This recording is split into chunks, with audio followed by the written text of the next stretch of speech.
आज के इस कमाल के डीप डाइव में हम वही मेहनत करने वाले हैं। आज हम हिंदी साहित्य के सबसे बड़े पुरस्कारों को डिकोड करेंगे। हाँ, बिल्कुल।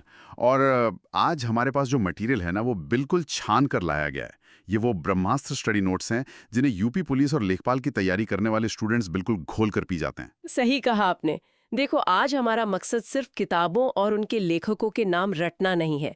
हम ये समझेंगे कि एक एग्जामिनर का दिमाग चलता कैसे है, वो कैसे स्टूडेंट्स को जाल में फंसाता है, और हम इन भारी भरकम फैक्ट्स को मस्ट ट्रिक्स के साथ कैसे याद रख सकते हैं। एकदम सही बात है यार। क्योंकि जब लाखों स्टूडेंट्स एक एग्जाम दे रहे हो ना, तो वहाँ आधी लड़ाई तो इस बात की होती है कि 2 घंटे के प्रेशर में किसका दिमाग कितना शांत रहता है। बिल्कुल।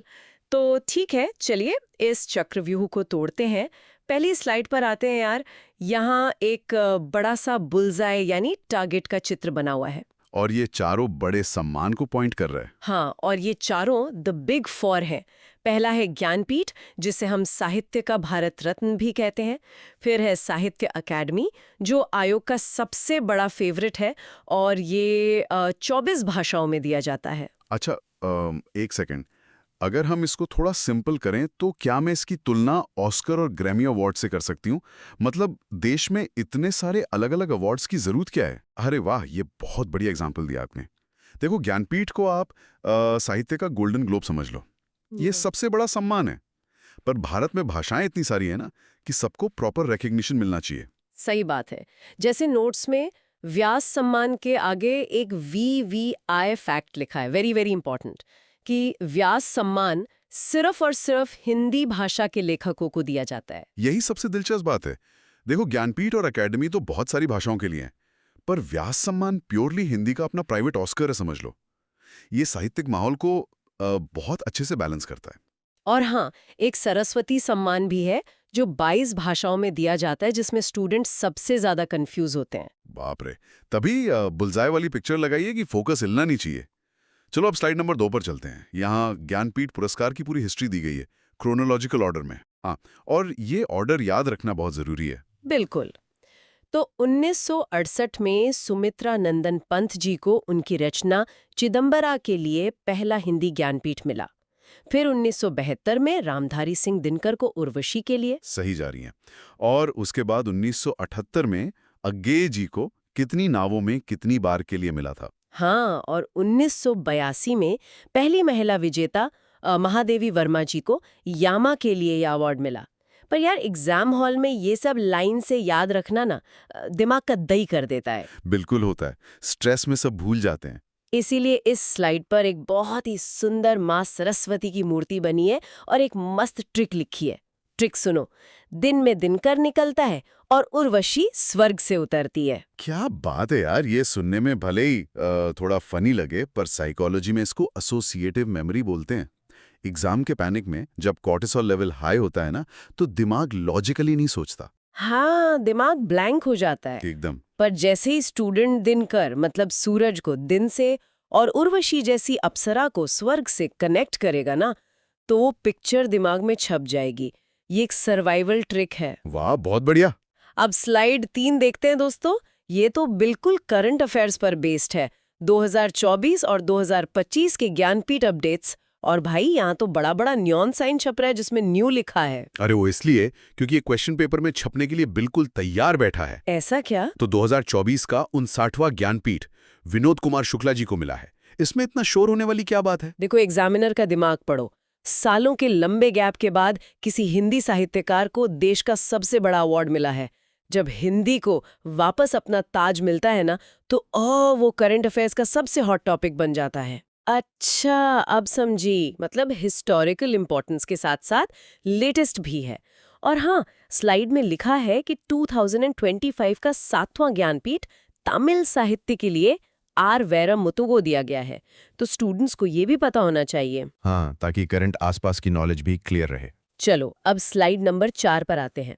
साहित्य अकेडमी की दुनिया में यहाँ एक पुराने जमाने की पंख वाली कलम यानी क्विल और स्याही की बोतल बनी है। क्लासिक वाइब्स एकदम। हाँ, तो 1955 में पहला हिंदी साहित्य अकेडमी माखनलाल चतुर्वेदी जी को उनकी कविता हिम तरंगिनी के लिए मिला था। और इसकी ट्रिक तो बहुत ही ज्यादा क्यूट है। लिखा है कि माखन और हिम दोनों ठंडे होते हैं। अरे वाह, हिम मतलब बर्फ और माखन जी दोनों ठंडे। जी तो एक नंबर ट्रिक है यार। राइट। टाइम भी बचेला और दिमाग में सेट भी हो जाएगा। पर एक सेकंड यार, स्लाइड के इस अगले हिस्से में इतना बड़ा खतरे का लाल निशान क्यों बनाए? एक वार्निंग साइन है और साथ में एक कंफ्यूज्ड इमोजी भी। टाइटल लिखा है एग्जामिनर का जाल। यहाँ स्टूडेंट्स को सबसे ज्यादा अलर्ट रहना है। यही वो ट्रैप है जिसका हम जिक्र कर रहे थे। हाँ, देखो यहाँ लिखा है कि हरिवंश राय बच्चन जी को साहित्य अकादमी उनकी रचना दो चट्टाने के लिए मिला था, पर यहाँ मधुशाला लिखकर उस पर एक बहुत बड़ा क्रॉस लगाया हुआ है। देखो, यही तो गेम है, पॉप कल्चर और रियल लिटरेचर के बीच का। हर कोई मधुशाला को जानता है ना? हाँ बिल्कुल, बच्चा बच्चा जानता है। पर साहित्य अकादमी जैसे बड़े संस्थान पॉपुलैरिटी पर अवार्ड नहीं देते, वो लेखक की मैच्योरिटी देखते हैं। दो चट्टानें बहुत डीप दार्शनिक कविता थी। अब एग्जामिनर क्या करेगा? वो ऑप्शन ए में मधुशाला डाल देगा और बच्चा सोचेगा बच्चन जी हैं तो मधुशाला ही होगा, और वहीं वो जाल में फंस जाएगा। ये तो लालच देकर फंसाने वाली बात हो गई। और बस यही नहीं, इसके बाद एग्जामिनर का एक और डबल ट्रैप भी है दिनकर जी को लेकर। अच्छा, वो कैसे? देखो, हमने अभी पढ़ा था कि दिनकर जी को ज्ञानपीठ मिला था उनके महाकाव्य उर्वशी के लिए, जो कि एक कविता है। पर 1959 में उनको साहित्य अकादमी अवार्ड मिला उनकी किताब संस्कृति के 4 अध्याय के लिए। वेट एक मिनट, संस्कृति के 4 अध्याय तो एक वैचारिक निबंध है ना, हिस्ट्री टाइप की बुक। एकदम सही पकड़े। अब आप सोचो, एक इंसान जो अपनी जोशीली कविताओं के लिए जाना जाता है, उसको अकेडमी अवार्ड एक निबंध के लिए मिल रहा है। एग्जामिनर ऑप्शन में उर्वशी और संस्कृति दोनों देगा। अगर स्टूडेंट ने क्लियर नहीं पढ़ा है कि कौन सा अवार्ड किस चीज के लिए मिला, तो गेम ओवर। बाप रे, ये तो बिल्कुल माइनफील्ड है जहां फूक फूक कर कदम रखना पड़ेगा। चलिए स्लाइड 5 पर बढ़ते हैं। यहाँ ऐसे सवाल हैं जो आयोग के फेवरेट हैं और बार बार रिपीट होते हैं। हाँ, कुछ क्वेश्चंस आयोग के एवरग्रीन होते हैं। जैसे 1973 के विजेता हजारी प्रसाद द्विवेदी जी, उनकी रचना आलोक पर्व के लिए, और 1980 की विजेता कृष्णा सोबती, उनके बहुत ही फेमस नॉवल जिंदगी नामा के लिए। बिल्कुल। यहाँ स्लाइड पर 6 जलते हुए दीपक बने हैं और ट्रिक लिखी है, हजारों यानी हजारी दीपकों का आलोक एक पर्व के समान है। कितना बढ़िया विजुअल बन रहा है दिमाग में। और पता है जिंदगी नामा बार बार क्यों पूछते हैं? क्योंकि वो सिर्फ एक कहानी नहीं है, वो अनडिवाइडेड पंजाब के रूरल लाइफ और कल्चर का पूरा डॉक्यूमेंट है। जब लिटरेचर हिस्ट्री बन जाए ना, तो एग्जामिनर्स उसको बार बार पकड़ते हैं। सही कहा। अब करंट अफेयर्स देखते हैं इसी स्लाइड का। 2021 में दया प्रकाश सिन्हा को सम्राट अशोक नाटक के लिए और 2022 में बद्री नारायण को तुमाड़ी के शब्द के लिए मिला। हाँ, दोनों ही बहुत इंपॉर्टेंट है। पर वेट यार, यहाँ एक अलग ही स्ट्रेटेजिक इंसाइट दी हुई है 2025 के अपडेट के लिए। 2025 में ममता कालिया को उनके संस्मरण जीते जी इलाहाबाद के लिए अवार्ड मिला है, और यहाँ एक मैप पॉइंटर और यूपी पुलिस का बैज बना हुआ है साथ में। ये कनेक्शन क्या है? ये तो मास्टर स्ट्रोक है स्टडी नोट्स का। देखो, इसको कहते हैं स्ट्रेटेजिक लोकलाइजेशन। यूपी पुलिस या यूपीपीएससी जैसे जो स्टेट कमीशन होते हैं ना, वो चाहते हैं कि उनके ऑफिसर्स को लोकल कल्चर पता हो। अच्छा। अब टाइटल देखो, जीते जी इलाहाबाद। इलाहाबाद यानी प्रयागराज, यूपी का सबसे बड़ा साहित्यिक सेंटर। जब नेशनल अवार्ड किसी ऐसी बुक को मिले जिसके टाइटल में ही यूपी के सिटी का नाम हो, तो वो एग्जामिनर के लिए सोने की खान बन जाती है। एक ही सवाल में नेशनल और लोकल दोनों नॉलेज चेक हो गई। वाह, दिमाग देख रहे हो आयोग का? ये तो पूरी इनसाइड ट्रिक हो गई भाई। चलो अब आते हैं स्लाइड नंबर 6 पर।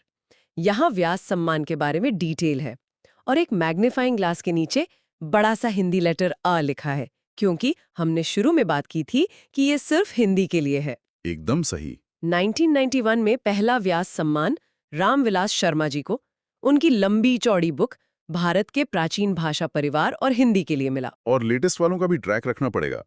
जैसे 2021 में असगर वजाहत को महाबली के लिए, 2022 में डॉक्टर ज्ञान चतुर्वेदी को पागलखाना के लिए, और 2024 का 34वां लेटेस्ट अवार्ड सूर्याबाला को मिला है कौन देश को वासी वेनुटी डायरी के लिए। लेकिन इसमें जो 2023 वाले अवार्ड की ट्रिक है ना यार, वो मुझे सबसे स्वीट लगी। पुष्पा भारती जी को ये अवार्ड उनके मेमोयर यादें यादें और यादें के लिए मिला था, और स्लाइड पर एक किताब और बादल की फोटो बनी है। ट्रिक बस एक लाइन की है, पुष्पा जी को पुरानी यादें बहुत आती हैं। सिंपल और इफेक्टिव। पता है, इसमें सबकॉन्शियसली पुष्पा नाम और यादें वर्ड इतने अच्छे से कनेक्ट हो गए हैं कि रटना ही नहीं पड़ेगा एग्जाम में। एकदम।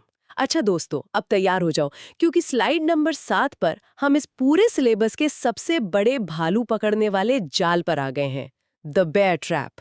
ओहो, यहाँ तो सच में खतरा है। हाँ, स्लाइड पर लिटरल एक लोहे का बेयर ट्रैप बना है और चारा यानी बेट के रूप में वहां मधुशाला लिखा हुआ है। ये सरस्वती सम्मान वाला ट्रैप है ना? बिल्कुल। 1991 में पहला सरस्वती सम्मान बच्चन जी को ही मिला था, पर लाल रंग में सख्त वार्निंग लिखी है कि हिंदी का पहला सरस्वती सम्मान बच्चन जी को उनकी आत्मकथा के लिए मिला था, मधुशाला के लिए नहीं। भाई, ये इतना बड़ा मुद्दा क्यों है? क्योंकि सरस्वती सम्मान इंडिया के सबसे अमीर और प्रेस्टिजियस अवार्ड्स में से एक है, और के बिरला फाउंडेशन ने ये अवार्ड उनकी उस 4 पार्ट्स वाली आत्मकथा को दिया था। क्या भूलूं, क्या याद करूं, नींद का निर्माण फेर और बाकी दोनों। पर मधुशाला को क्यों नहीं? वो तो इतनी फेमस थी। देखो, मधुशाला एक जवान कवि का रोमांटिक रिवोल्ट था, पर उनकी जो आत्मकथा थी ना, उसने हिंदी लिटरेचर में राइटिंग का ट्रेंड ही बदल दिया था। उसमें एक मैच्योर इंसान की ऐसी डीप ऑनेस्टी थी जो उस टाइम बहुत रेयर थी, इसलिए पहला अवार्ड उसको मिला। और एग्जामिनर इसी बात पर सोता हुआ स्टूडेंट पकड़ता है। बच्चे सोचेंगे पहला सरस्वती सम्मान और बच्चन जी, मतलब दिमाग बिना सोचे समझे मधुशाला पर टिक लगा देगा। एग्जैक्ट वही ट्रैप है। एग्जामिनर चेक कर रहा है कि स्टूडेंट सच में लिटरेचर का एवोल्यूशन समझता है या सिर्फ ग्रेटेस्ट हिट्स पढ़कर आ गया है। बच्चे इग्नोरेंस से नहीं, बल्कि ओवर कॉन्फिडेंस और इमोशन में बहकर मार्क्स गवा देते हैं। सही बात है। तो दोस्तों, इन सुपर ब्रह्मास्त्र नोट्स के जरिए हमने सिर्फ पुरस्कार नहीं समझे, बल्कि बंद कमरे में पेपर सेट करने वाले एग्जामिनर का पूरा माइंड मैप भी डिकोड कर लिया। क्या बात है यार। और अगर हम इन सबको मिलाकर देखें ना, तो एक बहुत डीप फिलॉसफी भी मिलती है।